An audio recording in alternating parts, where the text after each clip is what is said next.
Hello friends, welcome back to our YouTube channel. So in this video we are going to discuss our next topic and that is controlling. Means जैसा कि नाम से आपको पता है control करेंगे, कहीं ना कहीं हम अपने ऑर्गेनाइजेशन के अंदर अपने फर्म के अंदर इस तरीके की सिचुएशन क्रिएट करेंगे ताकि हर काम हमारे अंडर हो सके और जिस भी काम को हम जिस तरीके से करना चाहते हैं, कंप्लीट करना चाहते हैं, उसको हम अपने अंडर ला के उस काम को उसी वे में कंप्लीट करें। तो फर्स्ट ऑफ ऑल देखो, किसी चीज़ के बारे में आपको थियोटिकल पढ़ने के उससे पहले मतलब आपके सिलेबस में जो भी चीज़ गिवन है उससे पहले आपको उसके सिंपल लैंग्वेज में और सिंपल वर्ड्स में उसका मीनिंग पता होना चाहिए कि एक्चुअल में ये जो हमारा टॉपिक है इसमें हम क्या बात करने वाले हैं या कौन कौन से ऐसे पॉइंट होते हैं जो इसके अंदर इंक्लूड किए जाते हैं। तो आज की इस क्लास में हम इस टॉपिक को स्टार्ट करने वाले हैं, काफ़ी अच्छे तरीके से करने वाले हैं। तो वीडियो के एंड तक जरूर बने रहे, साथ ही वीडियो को लाइक एंड चैनल को सब्सक्राइब करना ना भूलें। अगर आपने ऑलरेडी सब्सक्राइब कर रखा है तो शेयर जरूर करें। तो स्टार्ट करते हैं आज की अपनी class without any further delay. तो सबसे पहले देखो, जो कंट्रोल है ये सबसे मोस्ट इम्पोर्टेंट फंक्शन है हमारे मैनेजमेंट का। जैसा कि आपको पता है कि कंट्रोलिंग के थ्रू ही किसी भी काम पर हम अपना नियंत्रण करते हैं, तो इस वजह से इसको एक इम्पोर्टेंट फंक्शन माना जाता है। कंट्रोलिंग एक प्रोसेस है जिसमें ये एंश्योर किया जाता है कि जो एक्चुअल में एक्टिविटीज़ है कन्फर्म टू प्लान्ड एक्टिविटीज़, कि हमने जो भी प्लानिंग कर रखी है किसी भी एक्टिविटीज़ के बारे में, क्या वो हमारी जो एक्टिविटीज़ है वो प्लान के अकॉर्डिंग एक्चुअल में काम कर रही है या नहीं कर रही है। मीन्स जिस तरीके से हमने जो प्लान किया था चीज़ों को बहुत पहले ही, हमारा जो काम है उसी दिशा में उसी डायरेक्शन में जा रही है कि नहीं जा रही है। तो इस तरीके का जब हम मूल्यांकन करते हैं, चेक करते हैं, तो ये कहलाता है हमारा कंट्रोल। तो कंट्रोल क्या है, एक विचुअल रोल अपना प्ले करता है किसी भी मैनेजमेंट के अंदर, जिसमें इन्वॉल्व होते हैं सेवरल, मतलब बहुत सारे उसके अंदर प्रोसीजर हो गए, प्रिंसिपल हो गए, मेथड हो गए, एक्सेट्रा। मतलब इस तरीके की काफ़ी सारी चीज़ें इसके अंदर इंक्लूड की जाती है जिसको हम कहते हैं कंट्रोल। तो आई होप आपको पता चल गया होगा कि कंट्रोल में एक्चुअल में हम करेंगे क्या, कि कंट्रोल एक प्रोसेस है, एक काम है, एक फंक्शन है जिसके थ्रू हम किसी भी काम पर अपना नियंत्रण रखते हैं, कंट्रोल करते हैं।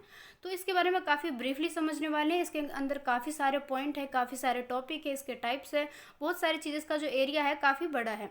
तो इसको वन बाय वन हम डिस्कस करने वाले हैं, तो वीडियो के एंड तक जरूर बने रहे। हमारा जो नेक्स्ट पॉइंट है वो है the organisation has to put a control system is place to carry out his function.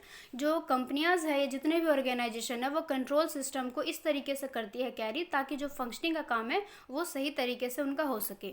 The process of control involve setting performance standard, measurement of actual performance, comparison of actual performance with standard. कि देखो, काम को start करने से पहले हम उसका एक स्टैंडर्ड रखते हैं, मतलब कि आप एक तरीके से चीज़ों को डिसाइड कर लेते हो कि आपका जो परफॉर्मेंस है वो इस तरीके से आना चाहिए। और बाद में जब आपका काम सही जो वो फिजिकल तौर पर, या कह सकते हैं जब वो रियलिटी में आती है, जब हम उसको रियल में काम को करते हैं, तो लास्ट में जाके हम उसको कंपेयर करते हैं। कंपेयर करने का मतलब है कि दोनों को हम तुलना करते हैं कि जो चीज़ हमने सोचा था, क्या हमारा जो एक्चुअल चीज़ है, जो हमारी रियलिटी है काम का, क्या वो हमारे डिसाइडेड परफॉर्मेंस के अकॉर्डिंग है या नहीं। तो इस तरीके से हम क्या करेंगे, कंपैरिजन करेंगे, मेजरमेंट करेंगे, जिसमें हम मूल्यांकन करेंगे अपने परफॉर्मेंस का एक्चुअल परफॉर्मेंस के साथ में, और अपने परफॉर्मेंस का एक स्टैंडर्ड बना के रखेंगे, उन सभी के साथ में हम इसका कंपैरिजन करेंगे। एनालिसिस करेंगे हम अपने तरह तरह के जिस भी तरीके का हमने नियम नीतियाँ बना रखी हैं, इन सभी का एनालिसिस करेंगे। तो ये सारी चीज़ें हमारे कंट्रोल के अंदर आ जाएगा। अब देखो यहाँ पे क्या है, इस वाले पोर्शन में जो आपको स्क्रीन पे दिखाई दे रहा है, इसमें आपको मेन पॉइंट बता रखा है कि हम कंट्रोल के अंदर क्या क्या करते हैं। इसको डीपली हम अभी आगे डिस्कस करने वाले। यहाँ पे बस आप इतना समझ लो कि इसके अंदर हम क्या क्या करते हैं। मीन्स अपने परफॉर्मेंस को चेक करते हैं, मेजर करते हैं, कंपेरिजन करते हैं। तो आई थिंक आपको ये नॉर्मल लैंग्वेज में या सिंपल लैंग्वेज में इतना क्लियर हो गया होगा। नेक्स्ट पॉइंट है, this principle also help to protect. ये जो प्रिंसिपल है वो आपको एक सुरक्षा प्रदान करता है। कौन सी सुरक्षा प्रदान करता है?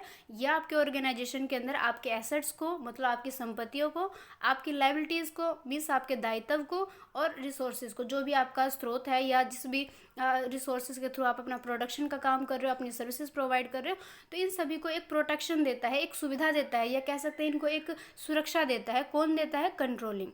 तो इस तरीके से कंट्रोलिंग का बेसिक सा सिंपल सा मीनिंग था। अब इसका काफ़ी जो इंपॉर्टेंट पॉइंट है वो है हमारा नेक्स्ट, प्रिंसिपल ऑफ कंट्रोलिंग। जैसा कि आपको पता है, प्रिंसिपल ऑफ कंट्रोलिंग का हिंदी में मतलब है नियंत्रण के सिद्धांत। मतलब अब जैसा नाम से ही पता है, सिद्धांत है, उसके प्रिंसिपल है। तो इसका फर्स्ट पॉइंट है principle of reflection of plans. Means आपने जो भी प्लान बना रखा है, आपने जो भी अपने फ्यूचर को लेके जो भी नियोजन कर रखा है, उसको रिफ्लेक्ट करना, उसको रिफ्लेक्शन के थ्रू उसको प्रदर्शित करना। तो ये एक फर्स्ट प्रिंसिपल है। किसका प्रिंसिपल है? कंट्रोलिंग का, जिसमें हम ये बताते हैं कि हमारा एक बेसिक सा जो प्रिंसिपल ऑफ कंट्रोल है ये इसके अंदर इंक्लूड किया जाता है। Planning and controlling are two side of the same coin. मतलब ये काफ़ी इंपॉर्टेंट लाइन है कि जो हमारा जो प्लानिंग एंड कंट्रोलिंग है वो एक सिक्के की तरह होता है, मतलब एक कॉइन की तरह होता है। जैसे आप देखोगे कॉइन में एक हेड होता है, एक टेल होता है। तो जिस तरीके से दोनों आपस में अलग अलग नाम है, दोनों अलग अलग प्रदर्शित करता है, बट एक्चुअल में है वो एक कॉइन का ही दो पार्ट। सेम ऐसे ही जो प्लान के अंदर जो एक प्लानिंग है एंड जो कंट्रोलिंग है वो सेम कॉइन की तरह है, जिसमें ये चीज़ देखा जाता है कि फर्म जो है has a clear and complete plan, then it is much easier to make a control system for the firm. कि जैसे कि आप अगर सही तरीके से क्लियर और कंप्लीट प्लान को अगर आप बना लेते हो तो ये काफ़ी इजी हो जाता है बाद में उसको कंट्रोल करना, अपने सिस्टम को अपने अंडर लेके उसको बिल्कुल सही दिशा में, सही डायरेक्शन में ले जाने में हेल्प करता है। तो इस पॉइंट से आपने क्या समझा कि principle of reflection of plans हमें ये बताता है कि हमारे जितने भी प्लान्स हैं, हमारे जितने भी नियोजन है वो रिफ्लेक्टिव होना चाहिए, रिफ्लेक्शन देने वाली होनी चाहिए, सही तरीके से प्रदर्शित होना चाहिए, जिसमें हमारे शुरुआती प्लान क्लियर होने चाहिए, बिल्कुल कंसाइज होने चाहिए, कंप्लीट होने चाहिए। तो आई थिंक आपको ये फर्स्ट पॉइंट क्लियर हो गया होगा। नेक्स्ट पॉइंट है जो उसका सेकंड पॉइंट है वो है प्रिंसिपल ऑफ प्रिवेंशन। अब प्रिवेंशन का मतलब होता है बेटर देन क्योर, कि आप किस तरीके से चीज़ों को क्योर करते हो, और साथ ही साथ will apply to the control function as well, और साथ ही साथ आप किस तरीके से फंक्शनिंग पे कंट्रोल करते हो। So the system of control must not only focus on improving. इसका मतलब है कि आप ना सही अपने डेफिशिएंस को, मतलब अपनी कमी को आप इम्प्रूव करते हो इस सिस्टम के अंदर। इसके अलावा आप क्या करते हो? Solving the deviation from standard. इसके साथ ही आप जो भी आपका स्टैंडर्ड है, अगर उसमें कोई भी कमी है, कोई भी बदलाव है, तो उसको भी आप साथ साथ सॉल्व करते हो। Instant the focus should first be on preventing mistake and deviation from the plan. और इसके साथ ही ये सबसे फर्स्ट मेंशन किया जाता है या फोकस किया जाता है अपने प्रिवेंटिंग मिस्टेक पे। मतलब पहले से ही अगर हमें पता है कि इस प्लान में हमारी ये गलती हो गई है तो हम क्या करेंगे, उस मिस्टेक को जो भी मिस्टेक आ गई है या हमें पता है कि ये चीज़ पहले ही होने वाला है तो उसके बारे में हम पहले से ही प्लानिंग कर लेंगे या पहले से ही उस प्रॉब्लम को सॉल्व करने के तरीके ढूंढ लेंगे। तो ये हो जाएगा हमारा प्रिंसिपल ऑफ प्रिवेंशन। इसमें काफ़ी इंपॉर्टेंट है, then the remedial action necessary is limited and manageable. तो इससे क्या होता है कि जो भी नेसेसरी चीज़ें हैं उसको हम लिमिट कर सकते हैं, मैनेज कर सकते हैं चीज़ों को, क्योंकि जब आपको पता है कि इस तरह के मिस्टेक्स हो गए या इस तरह के हम केयर कर सकते हैं, अपने फंक्शन के अंदर कंट्रोल कर सकते हो। जब आपने एक ओवरव्यू ले लिया, पहले से आपने थिंकिंग बना ली, सोच लिया, तो आप उसके बारे में अच्छे तरीके से उसके बारे में क्योर कर सकते हो, उसकी देखभाल कर सकते हो। ये था हमारा सेकंड पॉइंट जो कि था हमारा प्रिंसिपल ऑफ प्रिवेंशन। इसका जो नेक्स्ट पॉइंट है वो है principle of future directed control. कि फ्यूचर को देख के आप आज के टाइम में, मतलब आज जब आप प्लान कर रहे हो अपने बिजनेस के अंदर, तो आप फ्यूचर को देख के, आज आने वाले समय को देख के आज अपने फर्म के अंदर कौन से विचार रखते हो, कौन से कंट्रोलिंग का सिस्टम रखते हो। The function of control is not simple A feedback system, simply A feedback system. की फंक्शनिंग का जो एक कंट्रोल है वो ना कि इतना भी सिंपल नहीं है जितना एक फीडबैक सिस्टम है।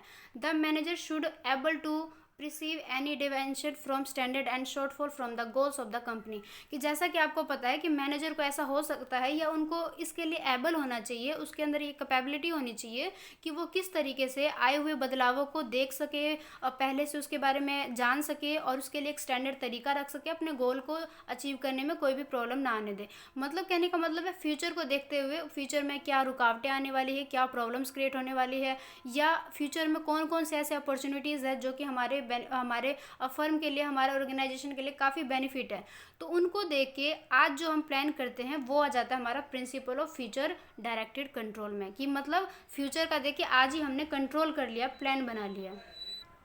With the help of relevant information, early science, forecasting, rapid response system, control should be directed toward the future. कि आप क्या करोगे, रिलीवेंट इन्फॉर्मेशन मतलब मिले जुड़े जो भी जानकारी है उससे अर्ली साइंस, पहले से ही आपको साइन मिल गए हैं तरह तरह के, चाहे वो साइन आपके लिए पॉजिटिव है चाहे वो आपके लिए नेगेटिव जा रही है, लेकिन वो उस तरीके के जो साइंस है वो आपको पहले पता चल गया। फोरकास्टिंग है मतलब दूरदर्शी, आप पहले से ही आने वाली चीज़ों को अज्यूम कर ले रहे हो। रैपिड रिस्पॉन्स सिस्टम की किस तरीके से आप अपने रिस्पॉन्स सिस्टम को काफ़ी तेज़ी ला सकते हो। तो इस तरीके के काफ़ी सारे पॉइंट्स हैं जो कि आपको बेटर कंट्रोल में या फ्यूचर डायरेक्ट करने में, काफ़ी कंट्रोल करने में हेल्प करता है। तो ये प्रिंसिपल बन जाता है। देखो प्रिंसिपल नाम इसलिए जुड़ा है क्योंकि एक सिद्धांत बन जाता है। मीन्स अगर आप इस चीज़ों को अपने फर्म के अंदर फॉलो करोगे तो ओवरऑल आपको कंट्रोल करने में काफ़ी हेल्प मिलता है। काफ़ी सारी प्रॉब्लम को आप पहले ही सॉल्व कर लेते हो, टाइम से पहले ही। इसके बाद हमारा जो फोर्थ पॉइंट है वो है प्रिंसिपल ऑफ ऑर्गेनाइजेशनल सुटेबिलिटी, कि आप अपने ऑर्गेनाइजेशन के अंदर कौन सी चीज़ें जो सुटेबल है उसको आप अचीव करते हो, उसको आप एक तरीके से रखते हो, उसको प्रेजेंट करते हो। तो सबसे पहले आपको जैसा कि पता है एक एफिशिएंट और एक इफ़ेक्टिव कंट्रोल सिस्टम किसी भी ऑर्गेनाइजेशन में होना काफ़ी ज़रूरी है, क्योंकि वही ऑर्गेनाइजेशन स्ट्रक्चर को एक सही, क्लियर और काफ़ी वेल रेपुटेटेड एक तरीका देता है, एक उसको नाम प्रदान करता है। तो हमें क्या करना है, अपने फर्म के अंदर, अपने बिजनेस के अंदर हमेशा सुटेबिलिटी वाली चीज़ें रखनी है। हमें अपने रिस्पॉन्सिबिलिटीज़ को, अपने एक्शन को, अपने जो भी हमारी अथॉरिटी है उन सभी को क्लियर रखना है, उन सभी को सही तरीके से, बिल्कुल हमें उनको अच्छे तरीके से यूज़ करके ही अपने सारे काम कंप्लीट करने हैं। तो इससे क्या होगा, जो सारे काम है वो काफ़ी कंट्रोल में आ जाएंगे, चीज़ें हमारे हाथ से निकलेंगी नहीं। मीन्स कोई भी अपॉर्चुनिटीज़ आपके हाथ से नहीं निकलेगा, आप अपने बिजनेस में सही तरीके से कंट्रोल कर पाओगे और बिल्कुल ही गुडविल बना पाओगे, साथ ही आप प्रॉफिट गेन कर पाएंगे। तो ये कुछ पॉइंट है जो कि इनके प्रिंसिपल कहलाते हैं, क्योंकि इस तरीके के सिद्धांत बिजनेस में बनाए जाते हैं और साथ ही साथ इनको हम फॉलो करते हैं। इसके बाद जो फर्स्ट है principle of exception. This principle majorly concentrates और minor exceptional cases that may deviate slightly from the standard state at the beginning of the organisation.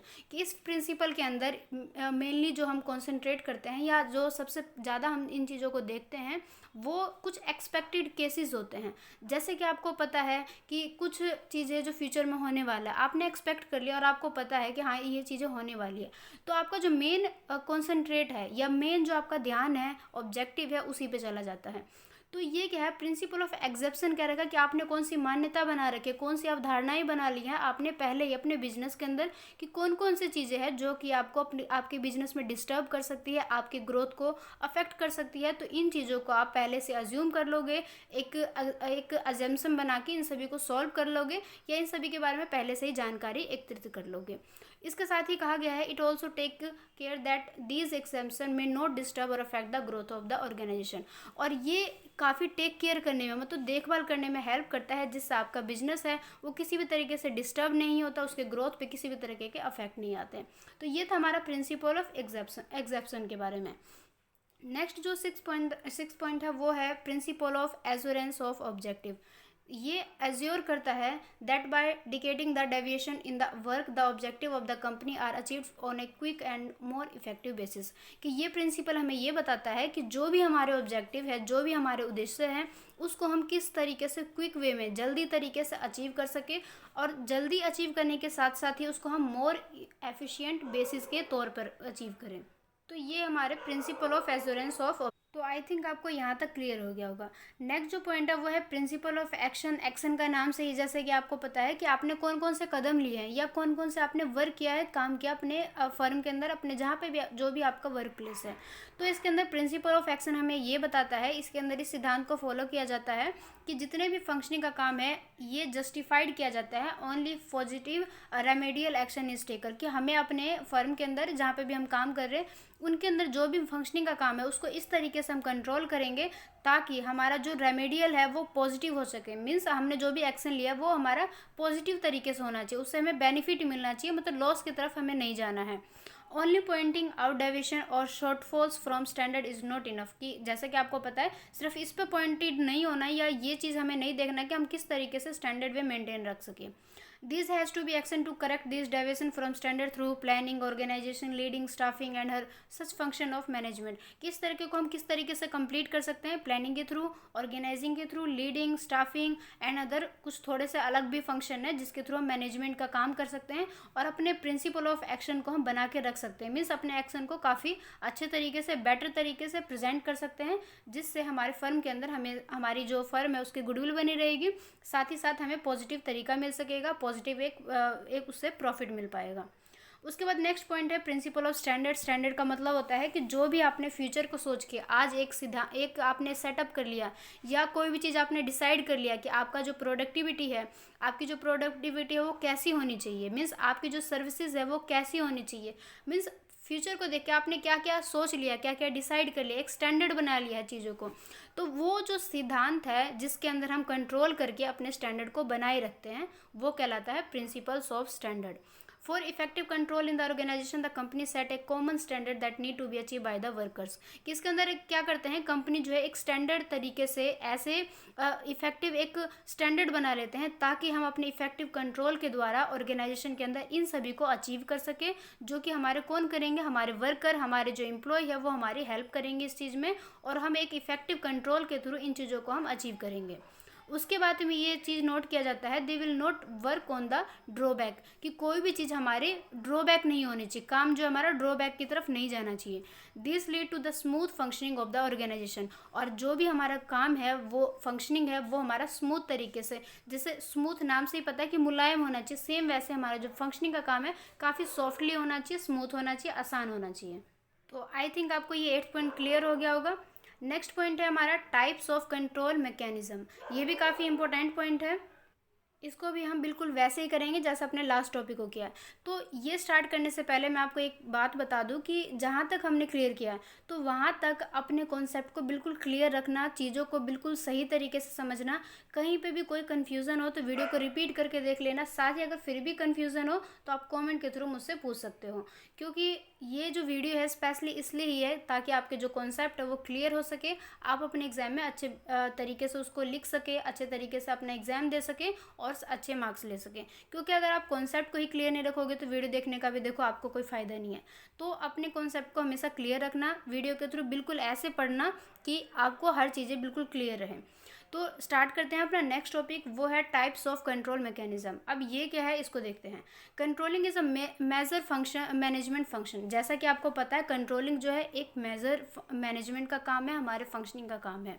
There are 4 types of controlling mechanism use to control various aspect of the business. कि जैसा कि आपको पता है controlling mechanism के अंदर 4 तरह के टाइप्स या 4 तरह की अलग अलग चीज़ें हैं जिसके थ्रू हम कंट्रोल करते हैं। तो ये 4 चीज़ें क्या है इनको हम डिस्कस कर लेते हैं। सबसे फर्स्ट है फाइनेंशियल, उसके बाद है बजटरी, फिर है क्वालिटी और फिर है ऑपरेशनल कंट्रोल्स। तो इनको हम वन बाय वन डिस्कस कर लेते हैं। सबसे फर्स्ट है फाइनेंशियल कंट्रोल। फाइनेंशियल कंट्रोल का मतलब है कि किस तरीके से आप फाइनेंशियली मीन्स रुपए के तौर पर, मनी के तौर पर आप किस तरीके से कंट्रोल करते हो अपने बिजनेस के अंदर। तो सबसे फर्स्ट देखो, financial control provide standard to measure the economic health of the organisation and facility of operation. कि जैसा कि आपको पता है फाइनेंशियल कंट्रोल के थ्रू ही ये प्रोवाइड किया जाता है कि हम अपने स्टैंडर्ड को मेज़र कर सके, ये जान सके कि इकोनॉमिक की जो हेल्थ है, मतलब हमारे देश की एक फाइनेंशियली रूप से किस तरीके का उसका स्वास्थ्य है। ये बस एक पॉइंट है डिनोट करने का। इसका मतलब ये है कि हमारे देश का जो एक फाइनेंशियल कंडीशन है वो एक्चुअल में है कैसा। ये ऐसे भी कह सकते हैं जो ऑपरेशनिंग का काम है, जो फंक्शनिंग का काम है, उसके अंदर कौन कौन किस तरीके के हम फैसिलिटीज़ प्रोवाइड कर रहे हैं। They indicate the value generated from the continuation of business and whether any modification और इम्प्रूवमेंट कैन बी डन। और ये इंडिकेट करता है कि किस तरीके से हमारे बिजनेस के अंदर हम चीज़ों को मॉडिफाई करते हैं, इम्प्रूवमेंट करते हैं अपने फाइनेंशियल कंट्रोल के थ्रू।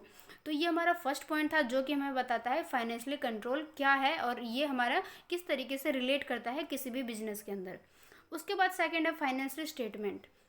जितने भी बिजनेस ऑर्गेनाइजेशन है उनके अंदर एक, आपको जैसा कि पता आप कॉमर्स फील्ड से हो और स्पेशली आप कॉलेज में आ चुके हो तो आपने 11th-12th में ये पढ़ाई होगा कि हमें बुक्स बनाने रहते हैं, लेजर बनाने रहते हैं, तरह तरह के हमारे अकाउंट्स बनते हैं, हमारे प्रॉफिट अकाउंट बनते हैं, बिजनेस अकाउंट बनते हैं, बैलेंस शीट बनती है। तो तरह तरह के आपको बुक्स बनाने रहते हैं। और एक बिजनेस में जितने भी बुक्स बनाए जाते हैं उन सभी का अपना अपना एक महत्व है। ये चीज़ें आपको पता है, इतना डीपली जाने की ज़रूरत नहीं है। तो जैसा कि आपको पता है कि जितने भी बुक्स बनाए जाते हैं उनको मेंटेन भी किया जाता है, क्योंकि मेंटेन के थ्रू ही उनको कंट्रोल किया जाता है। उनसे हमें पता लगाया जाता है कि बिजनेस में प्रॉफिट हो रहा है, लॉस हो रहा है, या किस तरीके से बिजनेस अपने आप को रन कर रही है, अपने आप को चला रही है।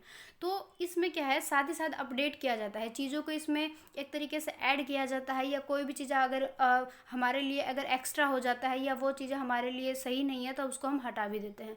तो हमारी जो एक समरी रहती है जिसमें हम अपने एसेट्स को, लायबिलिटी को, इनकम, एक्सपेंसेस को, कैपिटल को, इन सभी को हम अपने एक इन सभी बुक्स में गिवन करते हैं। तो ये सारी चीज़ें क्या है, ये फिगर आपको कहीं ना कहीं जानकारी देती है किसी भी बिजनेस के बारे में। जिस भी बिजनेस के हम बुक्स को, अकाउंट को पढ़ रहे हैं, देख रहे हैं, चेक कर रहे हैं, तो वो हमें उसके बारे में बिल्कुल अच्छे तरीके से नॉलेज देता है कि बिजनेस एक्चुअल में है कहाँ, उसकी जो स्थिति है वो किस प्रकार से, उसकी कंडीशन क्या शो कर रही है। तो ये सारी चीज़ें हमें कैसे पता चलता है, फाइनेंशियल स्टेटमेंट से। तो ये कहीं ना कहीं एक मैकेनिज्म है, एक तौर तरीका है बिजनेस के अंदर चीज़ों को जान पहचान करने में। और साथ ही साथ चाहे तो बिजनेस का जो एक मैनेजर है, एक जो ओनर है, इन्हीं के थ्रू इस पर कंट्रोल भी करता है। तो ये चीज़ें काफ़ी हेल्पफुल रहती है किसी भी बिजनेस के अंदर। उसके बाद नेक्स्ट है break even analysis. Break even analysis ये काफ़ी इंपॉर्टेंट पॉइंट है। देखो, ब्रेक इवन एनालिसिस का मतलब होता है कि जो बिजनेस है, जब बिजनेस में ना तो प्रॉफिट हो रहा है ना तो लॉस हो रहा है, मीन्स जिस कंडीशन पे वो खड़ी है जहाँ पे उसको ना तो प्रॉफिट है ना तो लॉस है, बट वो अपना सामान बेच रही है, वो अपनी सर्विसेज प्रोवाइड कर रही है, मतलब वो काम तो कर रही है बट उसको ना तो प्रॉफिट हो रहा है ना तो लॉस हो रहा है, तो वो जो सिचुएशन आता है, वो जो कंडीशन आती है, वो कहलाता है ब्रेक इवन। तो जब हम ब्रेक इवन को ही एनालाइज करते हैं, मूल्यांकन करते हैं, तो वो कहलाता है हमारा ब्रेक इवन एनालिसिस। तो आई थिंक आपको ये सिंपल लैंग्वेज में समझ आ गया होगा। अब आपके थ्योरेटिकल रूप से इसको देख लेते हैं कि क्या है।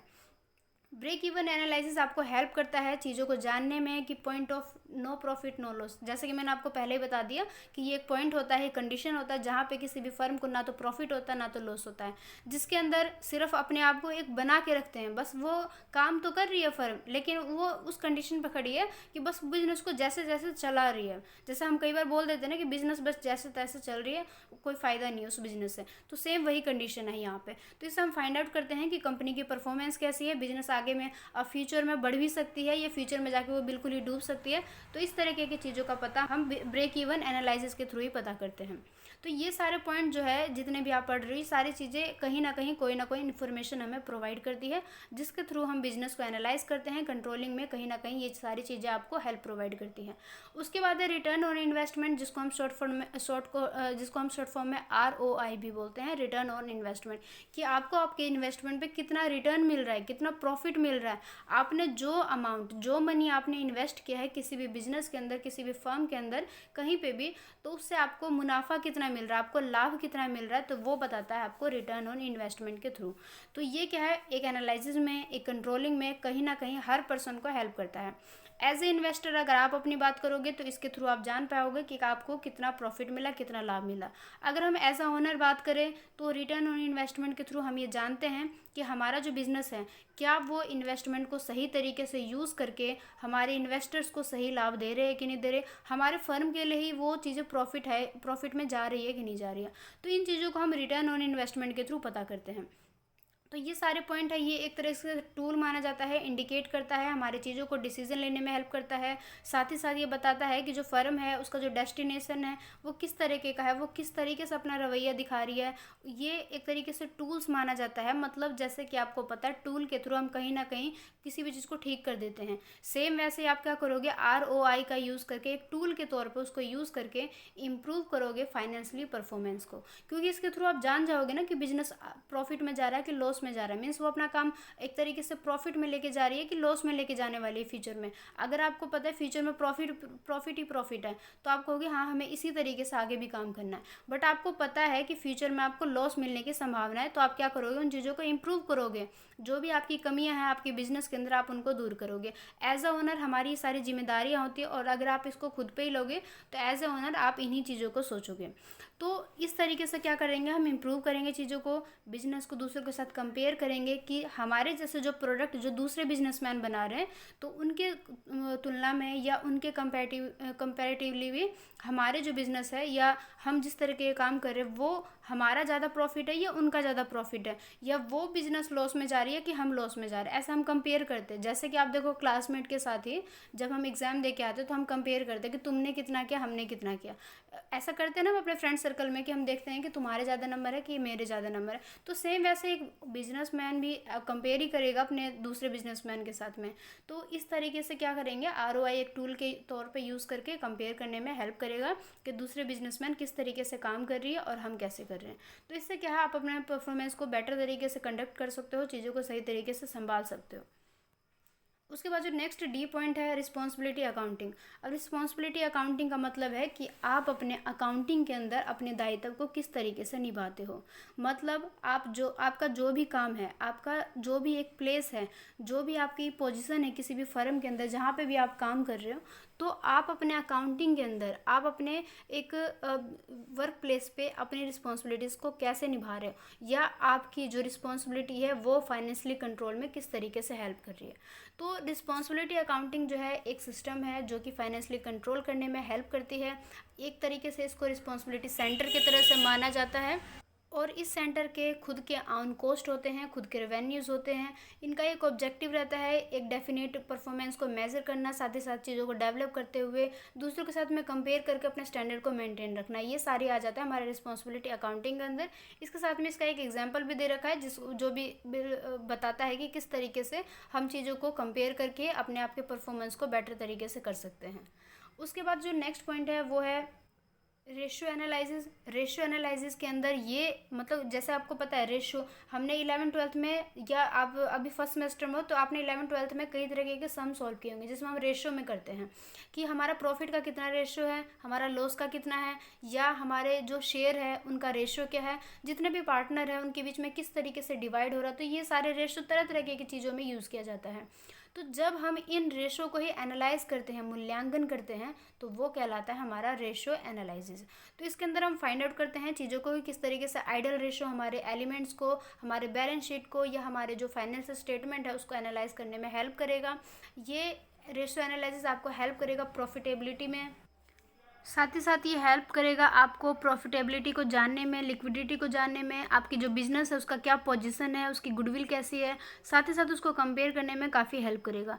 The company may then improve this ratio will proper planning and strategies. और अपने प्लानिंग के थ्रू, अपने स्ट्रेटजीज़ के थ्रू हम इनमें इम्प्रूवमेंट भी कर सकते हैं अपने रेशो के एनालिसिस के थ्रू। तो आई थिंक आपको यहाँ तक क्लियर हो गया होगा कि रेशो एनालिसिस के थ्रू हम आप कैसे कंट्रोल करते हैं, कंपेरिजन करते हैं, और साथ ही साथ अपने परफॉर्मेंस को बेटर करते हैं। तो वीडियो थोड़ा सा लेंथी हो गया, तो आज की क्लास में बस इतना ही करते हैं। अपने नेक्स्ट वीडियो में हम स्टार्ट करेंगे क्वालिटी कंट्रोल्स को। और तो आज की वीडियो में बस इतना ही करेंगे। आई थिंक आपको सारे कॉन्सेप्ट क्लियर हो गए होंगे। कोई भी डाउट हो तो आप वीडियो को रिपीट करके देखना। अगर फिर भी कोई भी कन्फ्यूज़न, कोई भी क्वेरी रहती है तो आप कमेंट करके पूछ सकते हो। तो मिलते हैं अपने नेक्स्ट वीडियो में, तब तक के लिए बाय। एंड कोई भी कन्फ्यूज़न हो तो आप पूछ लेना। साथ ही वीडियो को लाइक एंड चैनल को सब्सक्राइब करना ना भूलें।